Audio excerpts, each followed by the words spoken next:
Ce qui est à l'ordre du jour aujourd'hui, c'est la conquête du pouvoir sur le travail. Tant que les travailleurs acceptent de faire un travail qui ne correspond pas à ce qu'ils estiment être du bon travail, tant que dans les salles de profs, dans les lycées qui m'invitent, j'ai des collègues qui se lamentent sur les programmes, mais qui acceptent de les faire, tant que des ouvriers d'État de l'armement qui politiquement refusent que la France vende des armes, accepteront de produire des armes qui sont vendues, enfin on peut multiplier les exemples, il ne se passera rien. C'est ça le point central.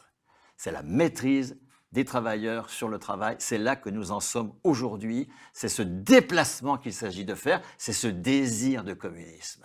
Qui rencontre chez les jeunes générations un intérêt tout à fait spectaculaire. Bernard et moi, on a eu l'occasion de faire une présentation du livre il y a 2 jours au Lieu-dit, le bar parisien habitué de ce genre d'événement. On a été très frappés d'abord que la salle soit pleine, mais surtout qu'elle soit pleine de vingtenaires et de trentenaires. C'est-à-dire que ce très beau titre sur lequel tu démarrais, l'affirmation de ce désir de communisme. Alors toi, tu disais un peu par ironie, par provocation, mais communisme, vous vous souvenez, tant de millions de morts, etc.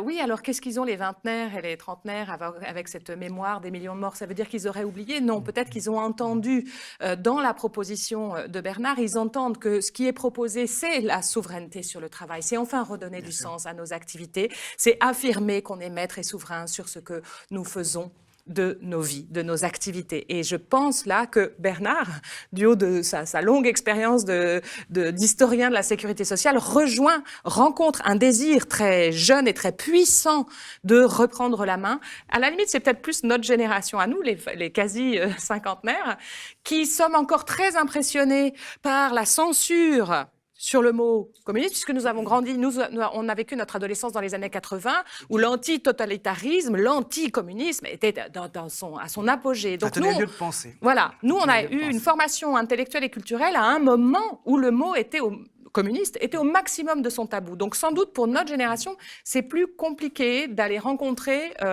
les formulations et la proposition de Bernard. Mais en tout cas, chez les jeunes générations qui sont dans la dissidence que Bernard évoquait, hein, qui font sécession avec les propositions capitalistes du travail, pas question d'aller produire de la merde dans des systèmes de management absolument toxiques, et donc ils font sécession, ils font rupture, mais Bernard souligne souvent que les sécessions et les ruptures individuelles ou micro-communautaires sont marginal et condamné à la disparition ou à l'épuisement si il n'y a pas un geste massif des travailleurs pour aller conquérir la souveraineté sur le travail dans les institutions du travail. Vraiment, pas seulement dans les marges, les ZAD et les squats.